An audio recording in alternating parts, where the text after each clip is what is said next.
మొన్న జరిగిన తెలుగుదేశం శంకారావం సభలో జనసేన ఇన్ఛార్జ్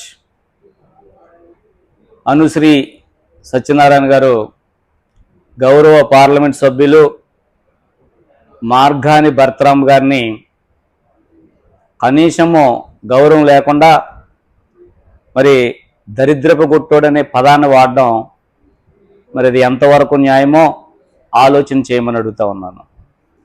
సత్యనారాయణ గారు, మీ పద్ధతి చూస్తూ ఉంటే కనీసం మీరు మినిమం చదువుకుని ఉండరు బహుశా. మీరు నా దృష్టిలో మీ అంత పనికిమాలినోడు, మీ అంత సన్నాసోడు, మీ అంత దరిద్రపు కొట్టోడు, బ్లాక్ టికెట్లు అమ్ముకునేవాడు, మీలాంటి వాళ్ళందరూ రాజకీయాల్లోకి వస్తే యాస కానీ భాష కానీ మరి పూర్తిగా చెడిపోయేటువంటి అవకాశం ఉంది. మీరు చెప్తా ఉన్నారు ఏం చేశాడు అభివృద్ధి భరత్ అనేది. మీరు పక్కన తెలుగుదేశం పార్టీ క్యాండిడేట్ ఆదిరెడ్డి వాసు గారు ఊర్లోకి వెళ్ళి, సిటీలోకి వెళ్ళి ఎవరైనా ఒక 20 మందినో 30 మందినో పిలిచి రాజమహేంద్రవరంలో అభివృద్ధి జరిగిందా లేదనంటే వారు చెప్పే సమాధానం బట్టి అది నిజమా కాదా అనేది మనం ఆలోచన చేయాలి. కళ్ళుండి కబోదిలాగా ప్రవర్తిస్తే దాన్ని ఎవ్వరం కూడా దానికి మనము సమాధానం చెప్పలేము. ఎందుకంటే స్వాతంత్రం వచ్చిన తర్వాత రాజమహేంద్రవరాన్ని భరత్లాగా ఎవరైనా సరే అభివృద్ధి చేశారని ఎవరైనా అంటే దానికి సవాల్గా మేము కూర్చుంటాం. చర్చకు రావచ్చు ఎవరైనా సరే, తెలుగుదేశం వాళ్ళు కావచ్చు, లేదా జనసేన కావచ్చు, లేదా ఇంకో పార్టీ కావచ్చు, ఎవరైనా సరే మాతో మీరు చర్చలో కూర్చుని ఈ రాజమహేంద్రవరం అభివృద్ధి ఎవరు చేశారు, ఏం చేశారు అనేది మనతో పాటు ఒక సాధారణమైనటువంటి పౌరులను కూడా కూర్చోబెడితే ఖచ్చితంగా ఈ అభివృద్ధి అనేది తెలుస్తూ ఉంటుంది. ఎందుకంటే భరత్ అనేవాడు ఈరోజు రాజమహేంద్రవరంలో 100 అడుగుల రోడ్డుని ఏ విధంగా అభివృద్ధి చేశాడో చూస్తే మనందరికీ అర్థమవుతుంది. అదేవిధంగా మరి అటు కంబాల చెరువు పార్కు, లేదా హ్యాపీ స్ట్రీట్ కానీ, ఈట్ స్ట్రీట్ కానీ, లేదా ఫ్లైఓవర్ బ్రిడ్జి కానీ, లేదా విమానాశ్రయానికి దానికి సంబంధించి మరి అభివృద్ధి కానివ్వండి, లేదా రైల్వే స్టేషన్కి దాదాపు 360 కోట్లు కానివ్వండి, ఇలాగా ప్రతి విషయంలో కూడా రాజమహేంద్రవరంలో మరి విపరీతమైనటువంటి అభివృద్ధి చేసినటువంటి నాయకుడు భరత్. అటువంటి భరత్ని మీరు చెప్పండి, మేము అధికారంలోకి వస్తే ఫ్లైఓవర్ను కూల్చేస్తాం, మేము అధికారంలోకి వస్తే కంబాల చెరువు పార్కుని మొత్తం నాశనం చేస్తాం, లేదా హ్యాపీ స్ట్రీట్ తీసేస్తాం, ఈట్ స్ట్రీట్ తీసేస్తాం, లేదా కొత్తగా కట్టిన మెడికల్ కాలేజీని కూల్చేస్తామని చెప్పండి. ఆయన చేసే పనులు మేము ఏమీ కూడా యాక్సెప్ట్ చేయట్లేదు, కొత్తగా మేము వచ్చి అభివృద్ధి చేస్తామన్న విషయాన్ని మీరు పబ్లిక్గా ప్రజలందరికీ తెలియజెప్పండి. అప్పుడు వాళ్ళు ఓటు రూపంలో ఏమి సమాధానం చెప్తారో వారే చూసుకుంటారు. అవినీతి గురించి చెప్తున్నారు మీరు. అవినీతి అనేది మీరు మాట్లాడడానికి అర్హత ఉంది. ఎందుకంటే మీ నాయకుడు చంద్రబాబు అనేటువంటి మాజీ ముఖ్యమంత్రి మరి ఒక సాధారణమైనటువంటి వ్యక్తి. చిత్తూరు జిల్లాలో ఒక మారుమూల పల్లెలో 3 ఎకరాల మెట్ట భూమి కలిగినటువంటి వ్యక్తి. అందులో జీడిపిక్కలు తప్ప ఏమీ పండవు. అటువంటి భూమి కలిగినటువంటి వ్యక్తి ఈరోజు 1000 కోట్లకు అధిపతి ఎలాగయ్యాడో ఒక్కసారి మీరు అర్థం చేసుకోండి. మరి ఆ విధమైనటువంటి వ్యక్తి ఉన్నటువంటి పార్టీలో ఉండి మీరు నీతిగా అవినీతి గురించి మీరు మాట్లాడుతున్నారంటే ఇంకా దానికి ఇంకా మనం సమాధానం లేదు. అదేవిధంగా మీరు మనం చెప్పారు ఏదో భర్త గారు గత పుష్కరాల్లో 1500 కోట్లు అంటున్నారు, అది నిజం కాదు, 180 కోట్లే సిటీకి ఇచ్చారన్నారు. ఓకే, నేనైతే దానికి యాక్సెప్ట్ చేస్తా ఉన్నాను. ఎందుకంటే దాదాపు ఒక 9 సంవత్సరాల కింద పుష్కరాల్లో 180 కోట్లు అంటే దాదాపు ఈరోజు 500 కోట్ల రూపాయలతో సమానం. మరి 500 కోట్ల రూపాయలు అంటే దాదాపు ఈరోజు 200 కోట్ల రూపాయలతోటే మరి భరత్ అనేటువంటి మన ఎంపీ గారు ఏ విధంగా రాజమహేంద్రవరాన్ని మార్చేశాడో మనందరికీ తెలుసు. మరి 500 కోట్ల రూపాయల పనులు ఎప్పుడైనా ఇక్కడ రాజమండ్రిలో జరిగాయా? మరి నేను అడుగుతా ఉన్నాను మిమ్మల్ని, మీరు శ్వేతపత్రం అని చెప్పేసి భరత్ను అడుగుతున్నారు.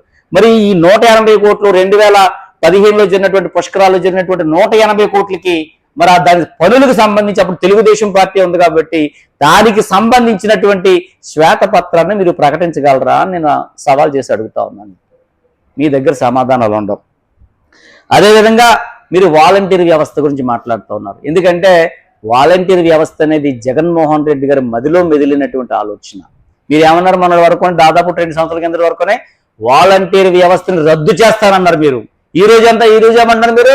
దాని యొక్క విలువ తెలుసుకుని మళ్ళీ దాన్ని బాగా మేము డెవలప్ చేస్తాము, దాన్ని ఇంకా ముందుకు తీసుకెళ్తాం అంటున్నారంటే మీది 2 నాలుకల ధోరణి తప్ప ఎప్పుడు ఏ విధంగా ఈ రాష్ట్రాన్ని అభివృద్ధి చేయాలనేటువంటి కనీసమైనటువంటి ఆలోచన మీకు కానీ మీ పార్టీకి కానీ లేకుండా ఉంది. అటువంటి వ్యవస్థ అదే కాదు, ఈ రోజు వైఎస్ జగన్మోహన్ రెడ్డి గారు ప్రవేశపెట్టినటువంటి మరి సచివాలయ వ్యవస్థ ఈ రోజు ఎటువంటి లంచాలు లేకుండా క్యాస్ట్ సర్టిఫికెట్ కానీ, ఇన్కమ్ కానివ్వండి, బర్త్ కానివ్వండి, డెత్ కానివ్వండి, ఇంటికి సంబంధించిన ఆ ఇంట్లో కుటుంబానికి సంబంధించిన ఏ సర్టిఫికెట్ అయినా సరే ఈ రోజు ₹1 లంచం లేకుండా మరి సర్టిఫికెట్లు ఇస్తున్న వ్యవస్థనే ఏర్పాటు చేశారు. మరి చంద్రబాబు నాయుడు ఏం చేసేటువంటి వ్యవస్థల్ని జన్మభూమి వ్యవస్థ అన్నాడు, ఏం చేయగలిగాడు? దాన్ని జన్మభూమి కమిటీలు అన్నాడు, ఏం ఉద్ధరించింది సమాజాన్ని? ఈ విధంగా సర్వనాశనం చేసినటువంటి వ్యక్తి చంద్రబాబు నాయుడు. ఏంటండి మీరు అంటున్నారు బీసీల పార్టీ అంటారు తెలుగుదేశం పార్టీ. తూర్పుగోదావరి జిల్లాలో రాజమహేంద్రవరం పార్లమెంట్లో మా పార్టీ వైఎస్ఆర్ కాంగ్రెస్ పార్టీ 3 సీట్లు ఇచ్చింది. అందులోనే ఒక parliament seat, rural seat, city seat 3 సీట్లు ఇచ్చాం. మరి బీసీల పార్టీగా మీరు ఎన్ని ఇవ్వాలండి? కనీసం 4 సీట్లు ఇవ్వాలి. మీరు ఇచ్చారా? మరి మీరు ఇచ్చింది ఏంటండి? సిటీలో 1 సీటు. మరి బీసీల పార్టీ ఎందుకు అవుతుంది? మీది బీసీల పేరుతోటి, బీసీలను ఉద్ధరిస్తామన్నటువంటి పేరుతోటి బీసీలను బానిసలుగా చేసుకుని బీసీల యొక్క ఓట్లు ఉపయోగించుకుని సర్వనాశనం చేస్తున్న పార్టీ ఏదైనా ఉందంటే అది తెలుగుదేశం పార్టీ. దానికి వంత పాడుతూ ఈరోజు జనసేన కూడా ఒక బీసీకి కూడా అవకాశం కల్పించకుండా బీసీలను అనగదొక్కడానికే వీళ్ళిద్దరూ కూడా బయలుదేరినటువంటి పరిస్థితి. అందుకే నేను ఈ యొక్క మీడియా ప్రకారంగా నేను విజ్ఞప్తి చేస్తా ఉన్నాను, దయచేసి వెనకబడిన వర్గాలు, షెడ్యూల్ కులాలు, షెడ్యూల్ తెగలు, ముస్లిం మైనారిటీలని విపరీతంగా అన్యాయంగా అటు సామాజికంగా ఇటు ఆర్థికంగా అన్ని విషయాల్లో కూడా దారుణంగా పాటు చేసేటువంటి ఇటు తెలుగుదేశం కానీ ఇటు జనసేన కానీ దయచేసి ఎవ్వరూ కూడా బీసీలు అన్న వాళ్ళు ఎవ్వరు కూడా ఓటు వేయొద్దని ఈ ఎన్నికల్లో ఖచ్చితంగా ఎవరైతే మనకు న్యాయం చేస్తా ఉన్నారో అది ఆలోచన చేసుకుని, ఏ పార్టీ అయితే మనకు న్యాయం చేస్తుందని ఆలోచన చేసుకుని బీసీలందరూ కూడా ఓట్లు వేయవలసిందిగా విజ్ఞప్తి చేస్తా ఉన్నాను.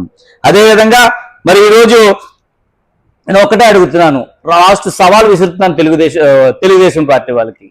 మీ పార్టీ 15 సంవత్సరాల అధికారంలో ఉంది, ఒక 10 పథకాల పేర్లు చెప్పమని అడుగుతా ఉన్నాను.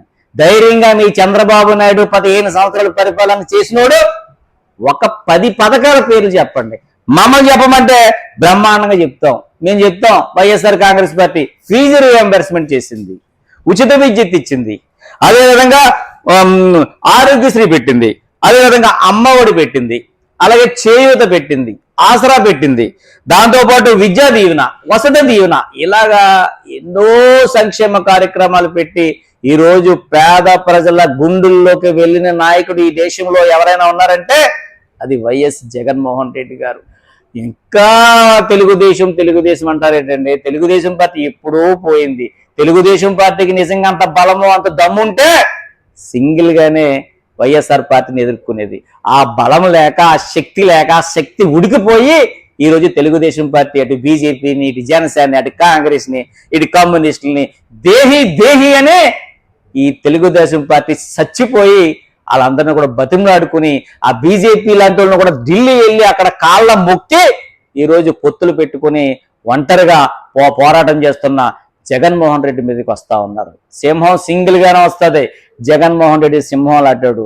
తన జీవితం అంతా కూడా పేద ప్రజలకు అంకితం అవ్వాలనుకుంటున్నాడు. చంద్రబాబు లాగా ఈ రాష్ట్రంలో ఉన్న ప్రజల్నే దోచుకోవాలనుకుంటలేదు. దయచేసి ఎవ్వరు కూడా ఈ రోజు నేను చెప్తా ఉన్నాను, దయచేసి తెలుగుదేశం కానీ, జనసేన కానీ, సాధారణ ప్రజలు కానీ, సామాన్య ప్రజలు కానీ, పేద ప్రజలు కానీ అందరూ కూడా ఈ పార్టీలకు దూరంగా ఉండమని విజ్ఞప్తి చేస్తా ఉన్నాను.